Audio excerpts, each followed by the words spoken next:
My name is Activate, and this is going to be an album review for the Redman album, Muddy Waters 2. The mixtape came out about 3 years ago, 2014. Somehow I slept on it. I didn't hear about it. I'm a big Redman fan, definitely one of my favorite guys. Somehow I didn't hear about it, and so I just came across it a few days ago, and I was pumped because I was just excited to be able to do a review for one of my favorite guys. And it's nice that one of the guys from back in the day is still putting out material. So as you can see, the overall grade I gave it was a B. I really enjoyed it. Different than the last couple of albums that I reviewed, there was much more fluctuation, so there's definitely a lot of songs, and there were some that there was a good number that I wasn't particularly into, but there was a number that I was really psyched on, so that was cool to have some good ones that scored really high. So if you're not familiar with the scoring system that I use to review my albums, there's on this channel there is a video called the album review scoring system that breaks down each of the categories into a little bit more detail. Brief review is that for each of the categories of the vocal categories break down into skills, style, and chorus. For each of those you get a score of 1 to 5. 1 is the worst, 5 is the best, and then for the beat you get a score of 1 to 10. So there's a little bit more wiggle room for that category of the beat. So, like I said, the score was a B overall. So, average score, song score was 20 out of 25. First things first. First thing that I noticed, second song in, was the I Just Don't Give a Fuck song from the first major Eminem album. That was the first song of Eminem's that I actually ever heard of. It was on some underground radio station, and I didn't even know the guy was white. I was psyched when I heard it then. That's still one of my favorite Eminem beats.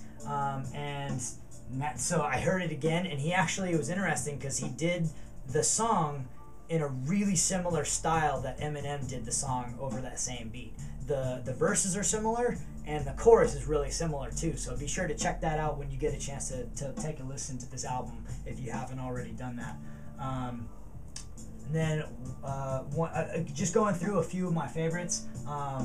White People Are Rioting, just a funny concept record, but it was the first time, no, I'm sorry, I'm getting it mixed up. I mean, this is a really good record, and it did score a 5 out of 5 on both skill and style. There wasn't a chorus. The beat was okay, but overall, that was one of my favorites on here. I'm not going to say the whole name of the song because I'm not allowed to say that. You'll know what I mean. But it was really good. Across the board, the skill, the style, the chorus was really catchy. And it's a multi-section chorus. So I guess you could say that there's a chorus and a hook. And I really like when songs do that, especially when they make it so that both sections of what you could consider choruses or hooks to both be really catchy and relevant to the song. So I really enjoyed this is one of my favorites, and it was one of the ones that scored the highest. It got a 22 out of 25 overall. Just going down the list, Second Lighter. My Second Lighter it's a funny concept, but overall, when you consider all of the vocal categories and the beat, I thought that was definitely the worst song on the album to me personally. As I gotta mention, with all of these album reviews, I do my best to base these reviews on I try to be as objective as I can, and I try to base it mostly on whether or not I think every category is quality versus whether or not I simply like it.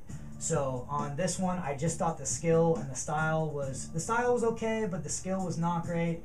The chorus was not particularly good. The beat was just so. So that was definitely the worst one, which gets considered when I do the overall score, because I always take the worst score of an album, of the worst song score from each album, and I throw it out.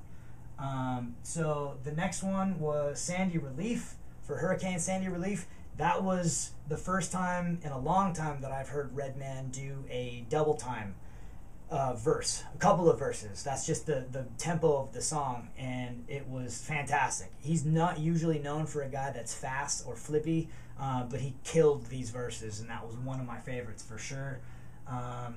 Moving on down the list, Dun Fiato was also one of my favorites, and it scored really high. There wasn't a chorus on it, so I omitted that category in the grading, but it got a 17 out of 20 overall. But I really just liked the vibe. It was a really hip-hoppy vibe, and I really liked how in the beginning of the song, when he's telling his producer to throw on the beat, that when it kicks on, when he's mentioning it to him, he says that he doesn't want like a turn-up beat. He wants like a classic elemental hip-hop beat, and that's really what it is. And when you listen to that beat compared to the rest of them, it really has a unique feel to it. That's real, just like you said, elemental hip-hop type of a beat, and I really dug it. The verses are really good on it, and the beat is dope, so that was one of my favorites.